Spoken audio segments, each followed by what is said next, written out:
Hey guys, my name is Ayush Karan and welcome to our channel Current Classes.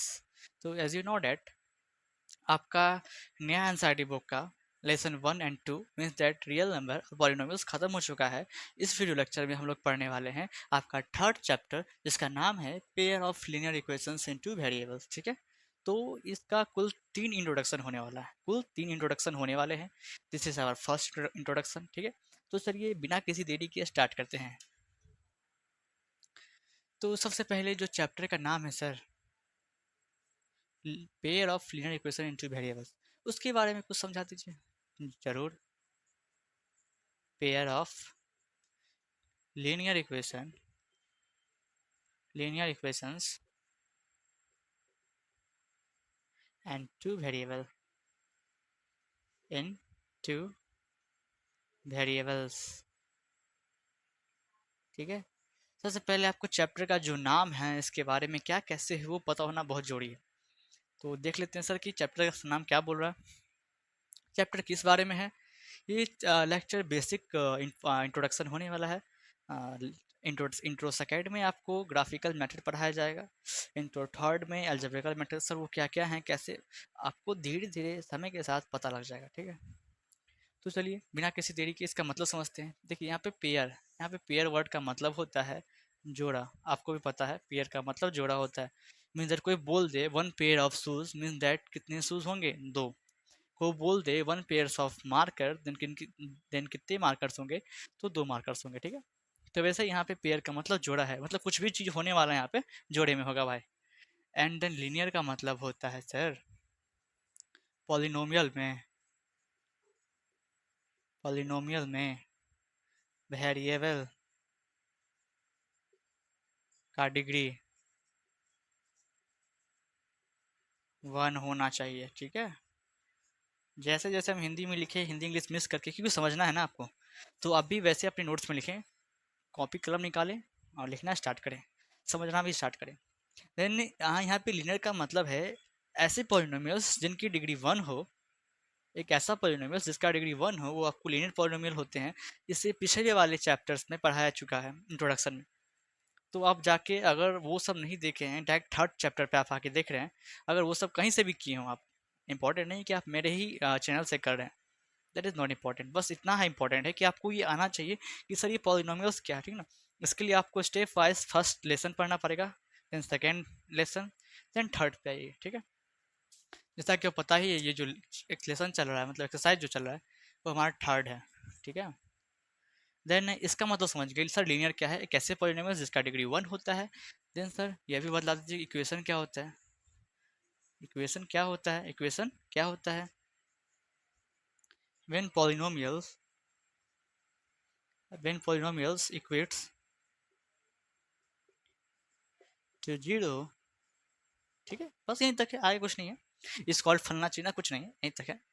लिखा हुआ है when a polynomials equates to zero, जब ही एक polynomial को जीरो से इक्वेट किया जाएगा मीन्स दैट उसको जीरो के इक्वल कर दिया जाएगा, तो वो जो सामने निकल के आपके सामने जो टर्म आएगा वो आपका इक्वेशंस कहलाएगा।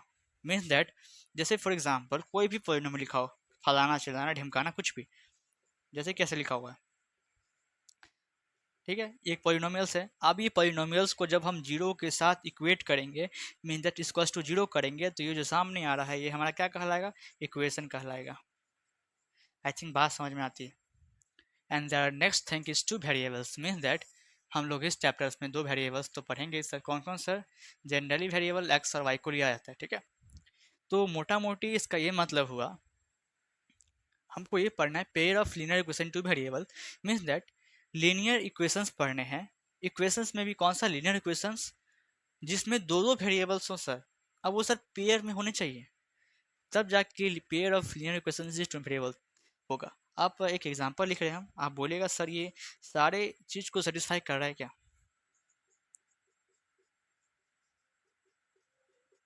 हाँ, एंड देन पहले इतना देखिए, क्या सर ये आपको लीनियर इक्वेशन है। इक्वेशन करने का मतलब जीरो से इक्वेट हो रहा है, हाँ हो रहा है सर। क्या ये लीनियर है सर, हाँ वेरिएबल का पावर 1 है, देख रहे हैं लीनियर है मीन्स दैट वेरिएबल का डिग्री 1 है। ठीक है, लीनियर भी है, इक्वेशन भी है, 2 वेरिएबल के साथ है सर, हाँ सर एक्स एंड वाई भी है।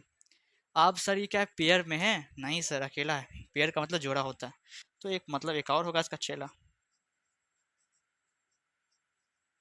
ये लीजिए, this is your second equation. तो आप देखिए ये पेयर में भी है और लीनियर इक्वेशन है और टू वेरिएबल के साथ भी है। मीन दैट ये जो हमारा सामने में एक एग्जांपल निकल के आ रहा है, ये है pair of linear equation of two variables.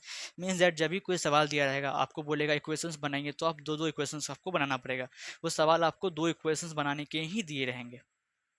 अब बुक में कभी भी दिया रहेगा कि दो इक्वेशंस ही दिए रहेंगे, उनको सॉल्व करना होगा विथ डिफरेंट मैथड। आगे सीखने वाले हैं तो चिंता किस बात की।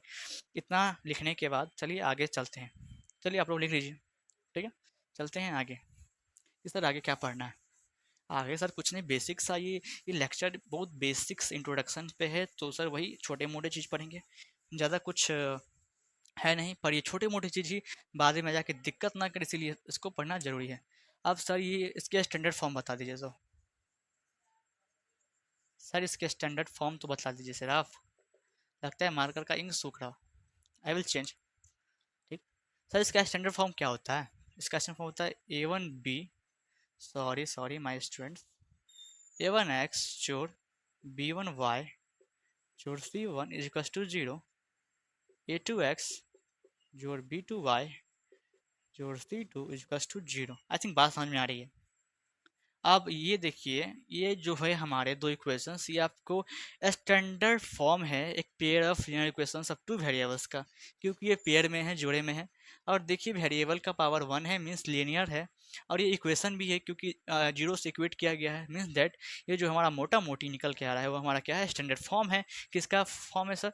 तो sir pair of linear equation in two variable, ये शॉर्ट फॉर्म है, ठीक है ना, ये शॉर्ट फॉर्म है। समझ में आ रहा है ना बात? अब बहुत सारे स्टूडेंट बाद में देखेंगे स्किप करके। सो एक POLEITV एक कौन सा टर्म है? एक टर्म नहीं है, शॉर्ट फॉर्म है pair of linear equation in two variable. I think बात समझ में आती है।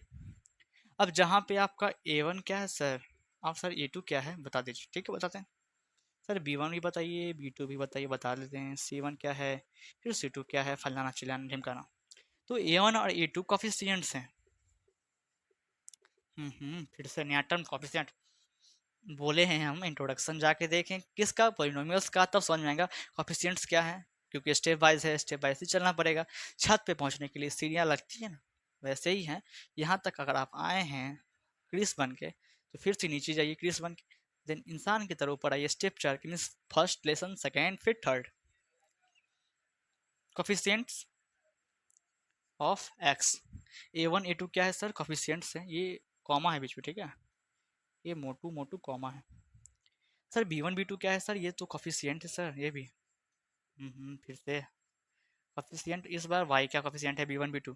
सर C1 C2 क्या है? ये सर कांस्टेंट टर्म है सर, ये कांस्टेंट टर्म है। ठीक है, बात समझ में आती है। अब सर A1 हो, A2 हो, B1 हो, B2 हो, C1 हो, C2 हो, सारे के सारे क्या होंगे सर? आपको रियल नंबर होंगे। Real number. अब बहुत स्टूडेंट को यहाँ दिक्कत, रियल नंबर क्या है?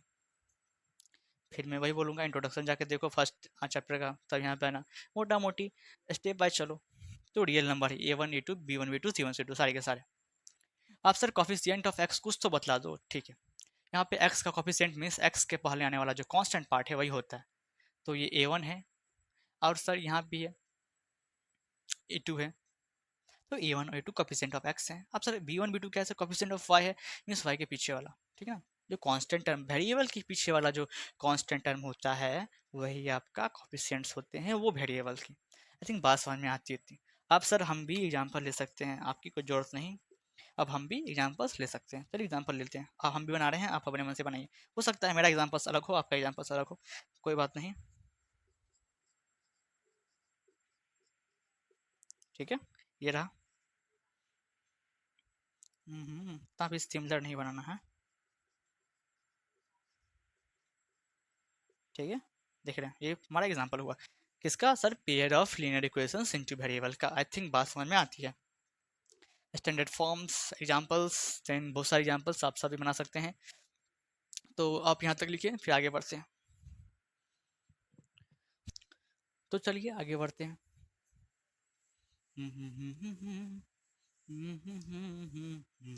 ठीक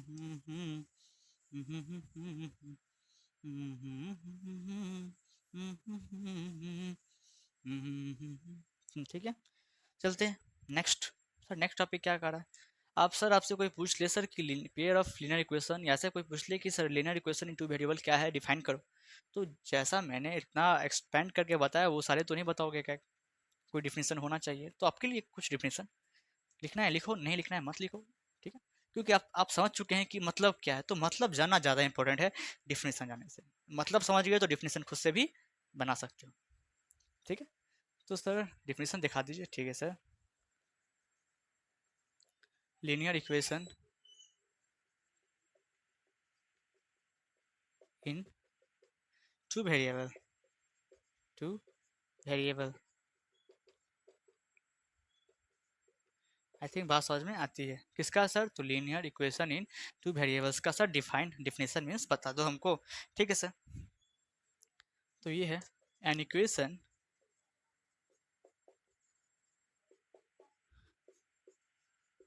इन the form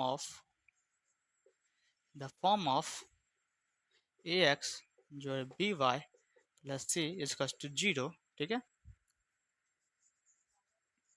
where a b and c are real numbers and a comma b does not is equals to zero are called. हाँ सर आप तो हमें पता है, आर कॉल्ड वही तो लिखोगे, लीनियर इक्वेशंस इन टू वेरिएबल। ठीक है, इन टू वेरिएबल। आई थिंक बात समझ में आती है। हाँ सर, तो यहाँ पे डिफिनेशन आपके सामने है, समझा देता हूँ फिर से again. N equation in the form of ax plus by plus c is equals to 0 where a b c are real numbers and a b does not is equals to 0 are called pair of या are called linear equation into variable। तो इसका मतलब क्या है? ऐसा equation जो कि ये फॉर्म का हो, ऐसा इक्वेशन जो कि ये फॉर्म का हो जहाँ पे a b c real numbers हैं, जहाँ पे a b c real numbers हैं बताया गया है अभी, और ए बी जीरो के इक्वल नहीं होना चाहिए। आप कुछ बच्चे खड़े, क्यों नहीं होने चाहिए? अगर हो गए तो क्या होगा? अरे हो गए तो क्या होगा, देखो साइड में देखो, अगर हो गए तो क्या हुआ। जैसे कि आपका जो नॉर्मल जो जनरल फॉर्म है वो ऐसा है। ठीक है, आप कुछ ऐसे बोलेंगे सर अगर जीरो हो गया तो क्या होगा, ऐसे लिखा गया जीरो नहीं होना चाहिए, कुछ के देह में खुजली, हो गया तो सर क्या होगा?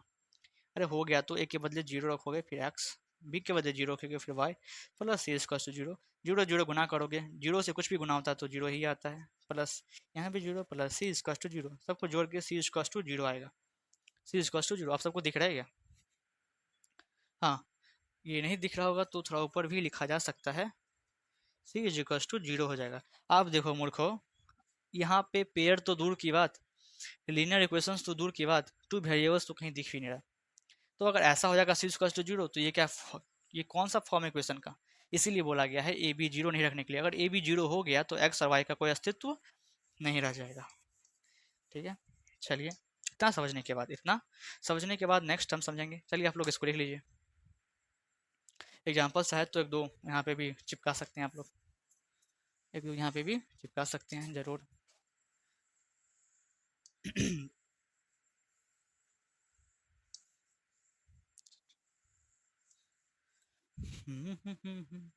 And the next term,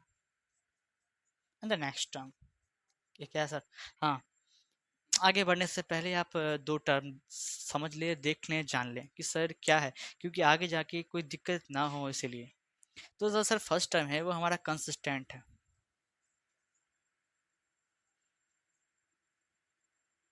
consistent, sir consistent एक टर्म है, सर उसका मतलब क्या है बता दीजिए। Means that means means that a system a system of pair of linear equations in two variable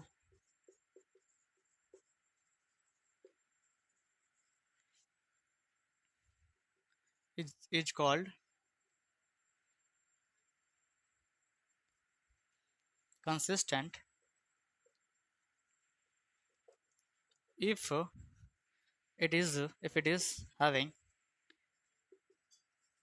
है, समझ में आ रहा है कि नहीं? लीजिए HAVING, if it is having at least one solution। बात समझ में आ रही है? चलिए, लिखा हुआ है सर कंसिस्टेंट का मतलब क्या है? तो एक ऐसा सिस्टम, किसका सिस्टम सर? तो pair of linear equations of two variable का एक ऐसा सिस्टम जिसको सॉल्व करने पे चाहे ग्राफिकली करिए चाहे अलजेब्रिकली करिए, सॉल्यूशन वन आना चाहिए। सॉल्यूशन कम से कम सॉल्यूशन वन आना ही चाहिए। तो ऐसे ऐसे पेयर ऑफ लीनियर इक्वेशंस को बोलते हैं consistent. Consistent pair of linear equations, ठीक है। And then second term is inconsistent. Inconsistent sir ये देखने में कुछ ज़्यादा ही सुंदर लग रहा है, क्या बात है? हाँ, ठीक है। अब इनकंसिस्टेंट क्या है? एक ये था कंसिस्टेंट जिसमें कम से कम एक सोल्यूशन तो थे ही।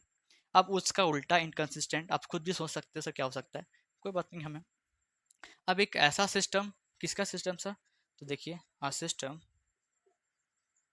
System of pair of linear equation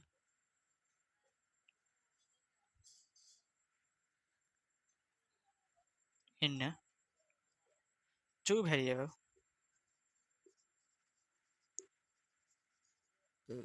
two variable is said to be. यहाँ पे इस सेड टू बी के जगह इस कॉल्ड भी लिख सकते हैं, ठीक है ना, जो अच्छा लगे। इस said to be inconsistent inconsistent if it is having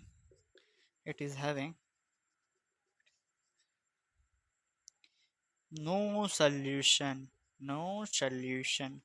means that एक ऐसा सिस्टम, तो सिस्टम किसका?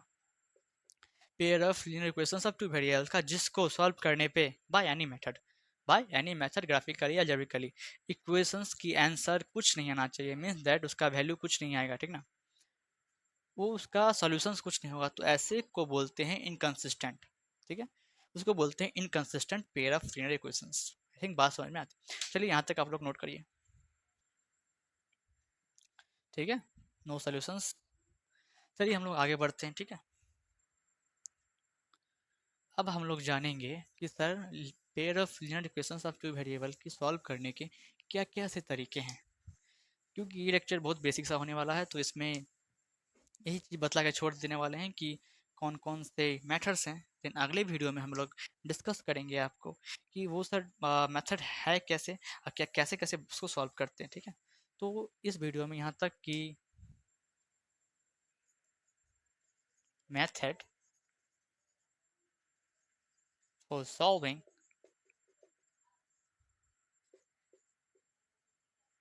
Pair of linear equations in two variable in in two variable, ठीक है। क्या क्या से मेथड हो सकते हैं सर सॉल्व करने के, किसको सर? तो pair of linear equations in two variables के। आई थिंक बात समझ में आती है। And the first is graphically method, graphically method।